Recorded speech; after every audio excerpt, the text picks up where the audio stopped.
Guys, we have the common sense crew.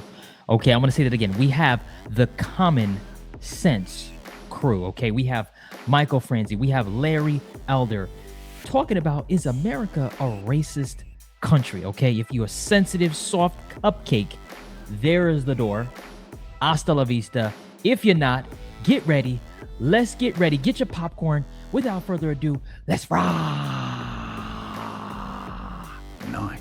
Big party for them. So that's what their goal is. You know, Larry, within the country, I see a lot more Black Americans like yourself, intelligent Americans, really realizing that the Democratic Party is pulling the wool over their eyes for years. Mm-hmm. Do you see that changing within our citizens here? Incrementally, yes, because if you look at Trump, I campaigned with him in 2016. We went to a black church in Cleveland, and he talked about school choice, and he talked about the importance of family, and he had them. I said, this guy is not afraid to come to the inner city and speak from the heart. And he got 8% of the black vote, and that's up from 6% in 2012 when Obama ran for re-election. And what Trump said in 2016 is, what do you have to lose? He talked about the poor quality of schools. You know, in Baltimore, there are 13 urban public high schools in Baltimore where 0% of the kids can do math at grade level. Zero. Wow. And another half a dozen were 1%. So that's almost half of all the public high schools in Baltimore where either the kids are 0%. And I want to say this real quick before I lose the train of thought.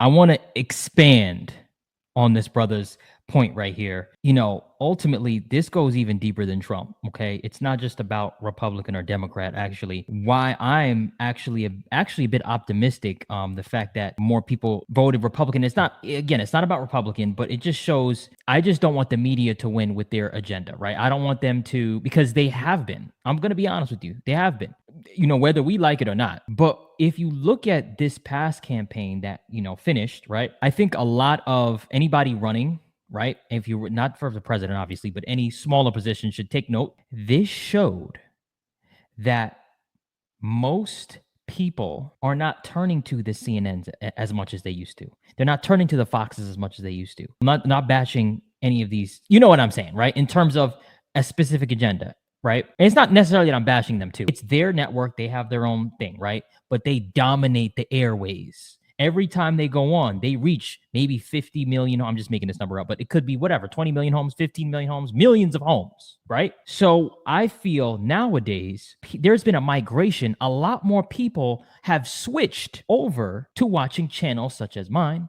such as Tucker Carlson, Patrick Bet David. I've said this before, right?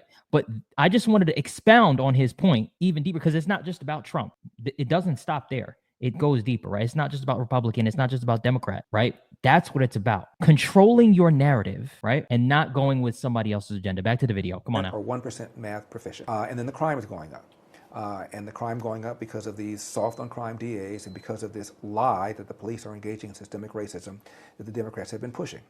And the people that are most hurt by the crime, of course, are black and brown people living in the inner city. So Donald Trump said, what do you have to lose? And he got 8% of the vote. And then he delivered the best economy ever for black Americans. He pardoned Jack Johnson, the first black heavyweight champion. He did real prison reform. So by the time he left office, there were 5,000 to 6,000 black men who had their prison sentences reduced an average of 70 months. He supported school choice, and he closed down the borders in a more secure way than we've seen in 30 or 40 years. The reason that's important is because most of the illegal aliens who come up here have high school or less, and therefore they're competing against people living in the inner city with high school or less.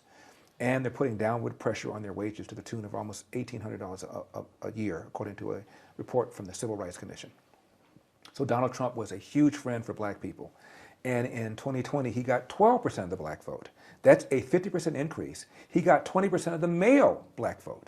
So it's going in the wrong direction, which is why the Democrats are doubling down on systemic racism and calling everything racist.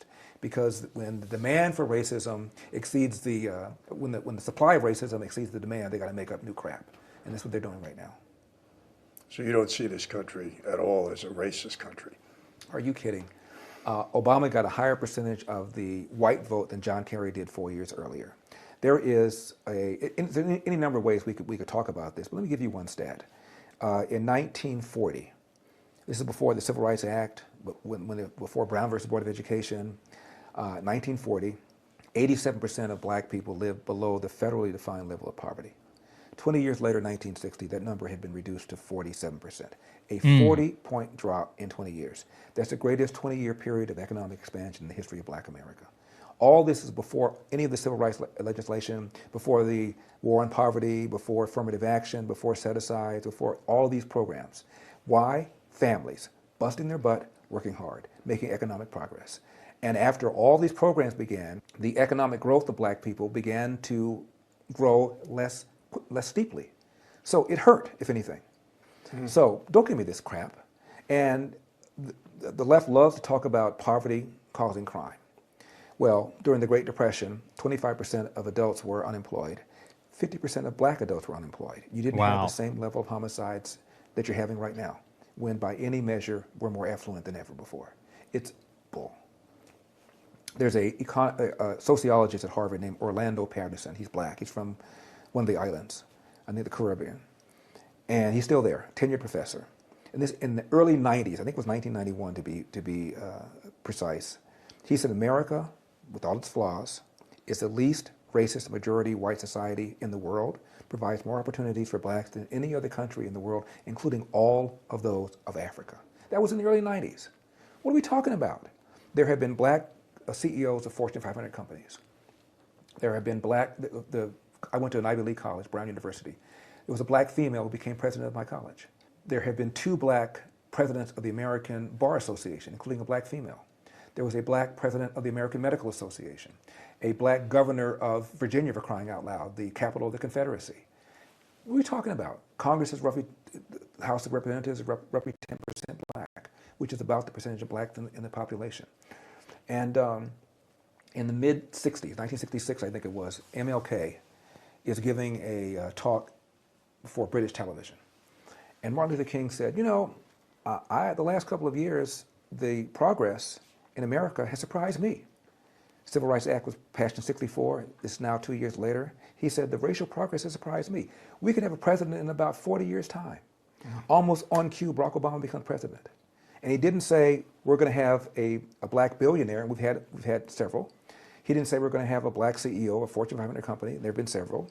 He said president. Why? Because that's the top. That's the pinnacle. That's it.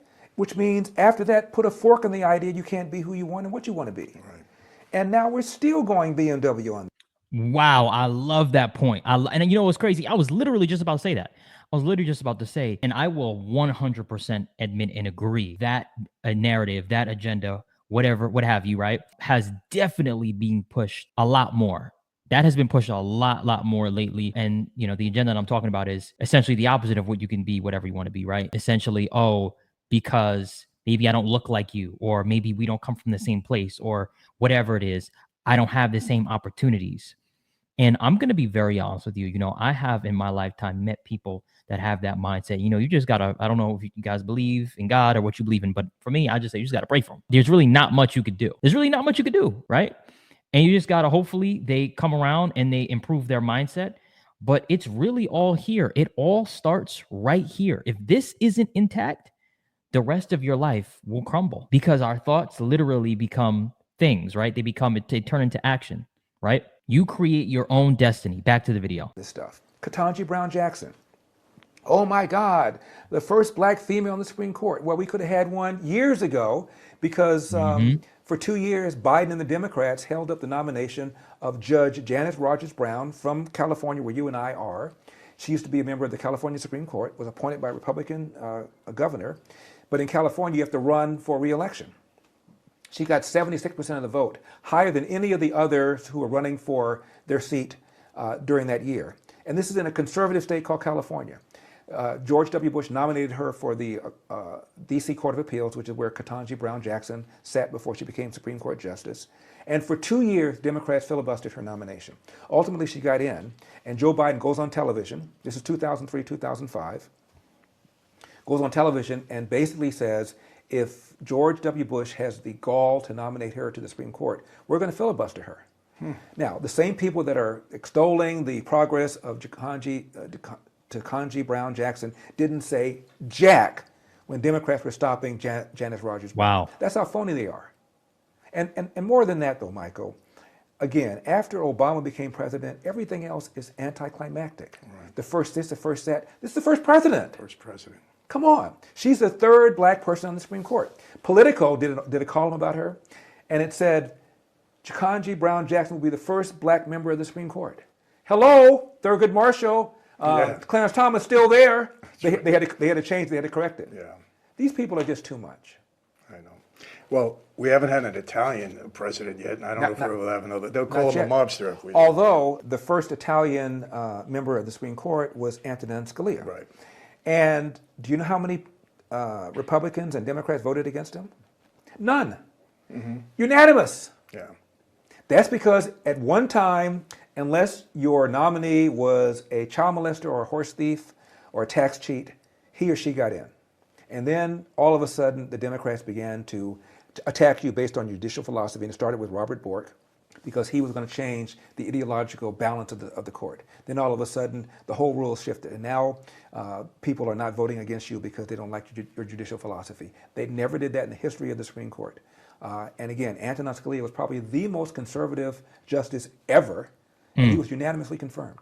So they changed the rules. And by the way, when Biden and the Democrats used the... I love how, by the way, just real quick, I love how this brother's bringing up facts, right? I mean, yeah, you can't deny that Larry's bringing up those facts. And for me, that's all I'm about. Like, just, by the way, you know, I have people in the comment section that fact check, you know, so I'm not saying that he may be always right. Maybe he's wrong sometimes, who knows? But at the end of the day, at least he's coming with the facts, you know what I mean? So, but yeah, I like that. I like facts, not agenda, right?